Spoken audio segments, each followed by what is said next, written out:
Good day everyone. Welcome to Module 2 entitled Introduction to Tourism Sectors.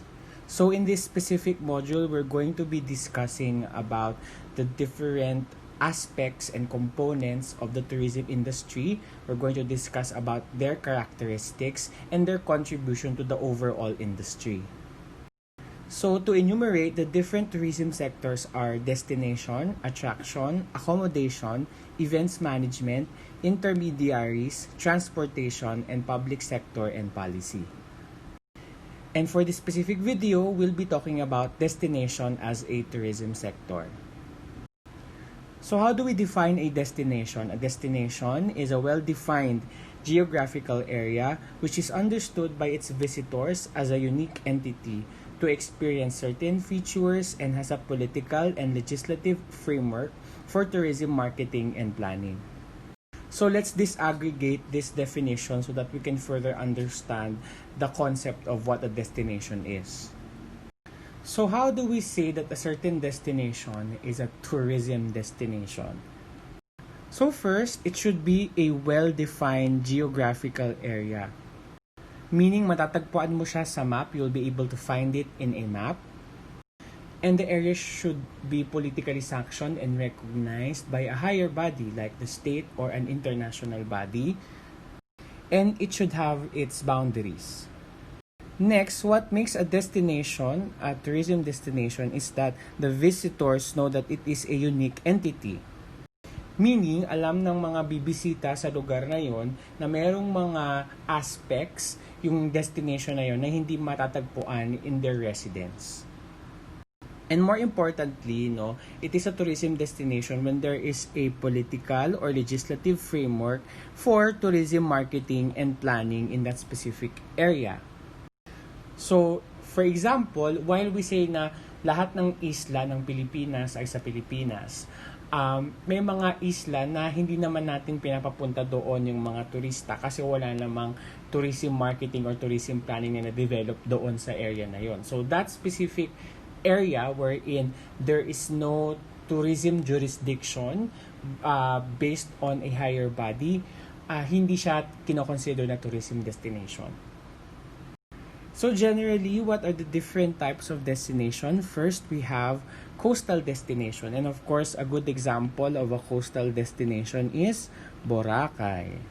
Walang kamatayang Boracay. So, coastal destinations. Next, we have urban destinations that are found in urban areas, obviously. So, anong example ng local urban destination sa Pilipinas? Of course, Manila. Kung ikaw ay from a province, for you, urban destination ang Manila. And of course, an example of an international urban destination would be the Broadway area in New York. So that's an example of an urban destination.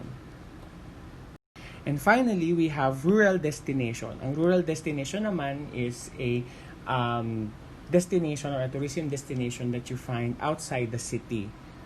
So if you talk about local tourism in the Philippines, if you're coming from an urban area like Manila, potential rural destination for you would be, for instance,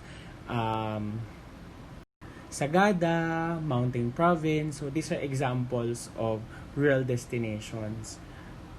So what are the different features of destinations? So one, it should be a logical geographical unit recognized by visitors. So yun yung discuss natin kanina na siya ay state sanctioned or higher body sanctioned and that it is a unique entity that is recognized by visitors. And of course, it is a tourism destination if that certain destination has visitor attractions. So pagpunta ba ng turista doon, may mga bagay ba siya na pwede niyang gawin that can fulfill his tourism motivations? Yon.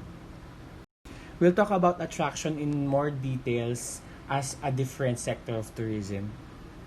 Next is access or possible provisions of access.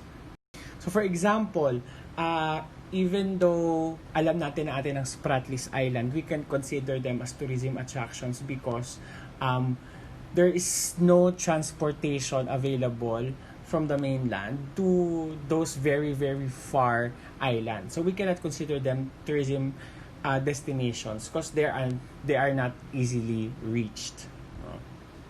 And then of course, there should also be an internal transport network.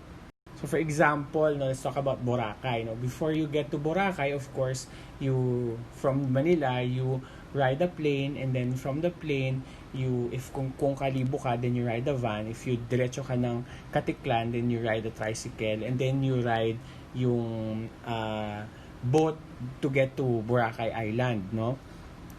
And then important para masabi natin na tourism destination ang Boracay, dapat within that area meron ding local transportation system. So meron dong mga tricycle, may mga jeep din sa loob that will help you navigate around that tourism destination. Next, a tourism destination should have tourism infrastructure. So, dapat may mga hotel doon, dapat mayroong mga restaurants, dapat may accommodations, dapat mayroong mga infrastructures that are related to the tourism attractions. So, yon. And, it should be administratively possible to plan and manage. So, dapat merong political body doon, merong local government unit that can oversee the development of that area or the operations in that area. So, that's a tourism destination requirement. So, ibig sabihin, in the Philippines and in other places in the world, there are places that are not yet tourism destinations because it has not yet fulfilled the features that are found here. It's either they cannot be accessed to transport, or wala siyang internal transport system, or wala pa siyang attractions, or wala pa siyang administrative jurisdiction to be able to develop a tourism attraction operations there. Pero not because it's not a tourism destination, it cannot be developed into a tourism destination. So, of course, one way for a certain country to be able to increase its economic gains is to be able to find possible areas or untapped areas in their country and develop them as tourism destination and market them as tourism destination, so that tourists who want to experience new things and who wants to go to new areas will be able to go to these new areas and of course gain revenue, gain economic gains. Now, there is a concept that we call destination competitiveness. So what does that mean? Destination competitiveness is the destination's ability to manage its natural and man-made resources effectively over the long term. So if kaya nilang i-sustain yung kanilang branding as a tourism destination and could be able to maximize their resources in order to make the whole tourism destination a sustainable one. So that's a characteristic of a competitive destination. So for example, we did this research before with my students back in my previous university, tourism students sila, and we looked into what is the role of teleseries in developing a tourism site. So we went to 3 different sites. The first one is La Presa in Benguet. So, kasi dito sinut yung Forevermore, Kenaliskin. We went to Bacolor, Pampanga. This is where sinut yung May Bukas Pa, yung si Bro. And then, we also went to Batangas, wherein sinut naman yung teleserye ni Ann Curtis, which is Josa. Now, during that time, tapos na yung shooting at tapos na yung airing nung May Bukas Pa at saka nung Josa ni Ann Curtis. And you could see the difference in terms of destination competitiveness there. Kasi ang sabi nila, nung time ng shooting or nung time na nag-air yung teleserye, there were a lot of tourists coming to that area, sa Batangas at saka sa Bacolor, Pampanga. However, in Batangas, doon sa shore area kung saan ginawa yung shooting, when the shooting was done, when the teleserye was no longer being aired, tumigil na rin yung pagdating ng mga turista kasi the interest for that area has waned. However, dun sa Bacolor, Pampanga, kung saan ginawa yung May Bukas Pa, the tourists still come because it is continued to be marketed and they still use the branding of May Bukas Pa kahit many years na siyang natapos in order to attract many tourists in their area. So that's one feature of destination competitiveness, the ability for certain destination to make itself sustainable in the long run as a destination, as a tourism destination. Another characteristic of destination competitiveness is the ability of the destination to ensure that its overall appeal and the tourist experience offered must be superior to that of the alternative destinations open to potential visitors. So for example, no, a certain international tourist wants to find a surfing destination. And then ang choices niya was Bali and Siargao in the Philippines.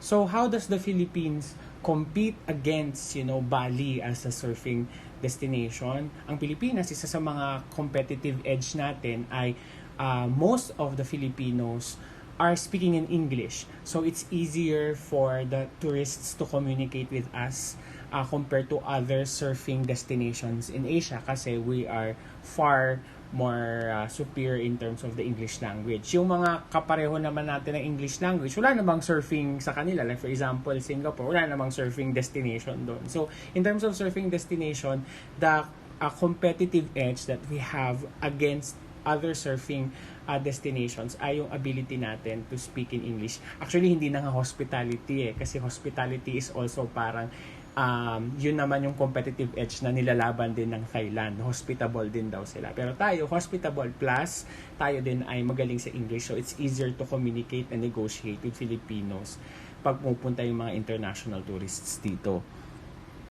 So in this short video, we were able to discuss about the definition of what a destination is, what are the features that makes a certain destination a destination, the different types of destinations which are coastal, urban, and rural destination, and we were able to discuss about destination competitiveness. For the next video, we'll talk about tourism attractions.